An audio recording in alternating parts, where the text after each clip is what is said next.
if you can give us a brief 101 on what a homeowner exemption is, and then how that applies for someone that might be an owner occupied of a 2 or 3 or 4 unit building, and if they get the same exemption across the entire property. Sure. So homeowner exemptions are credits on your tax bill created by law. To get a homeowner exemption, you need to own and occupy the property. You know, in the case of a multi-unit building, you don't have to occupy every unit, just one unit. So if you live there as of January 1st of the year in question, you can get a homeowner exemption. And you don't get it on another property, by the way. You only get one. Some investors kind of play fast and loose with the rules and, you know, try to tell the assessor they got multiple residences. Don't do that. There are means to catching that, and they're getting a lot sharper about that.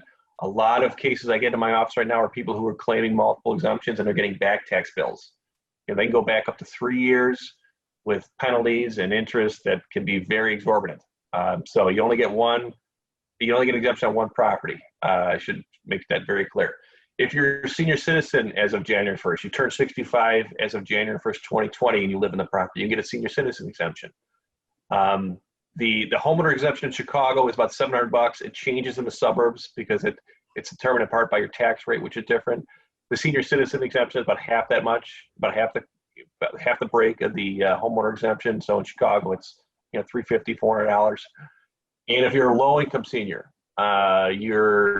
you make less than $60,000 in total household income, you can get a senior citizen exemption freeze, which essentially freezes your assessed value, your taxable assessed value, the year you get it in perpetuity, as long as you keep qualifying for it. Which again, you keep making less than 60 grand, and you don't get younger, you'll get it. One thing to be mindful about the senior citizen exemption freeze is its total household income. So if you're a senior citizen living on the first floor, you make less than 60 grand, great. You got your kid living on the second floor as a full-time job, guess what? You got to count his income too. Or your spouse works. It's total household income, not just yours. So, those are the things to be mindful of.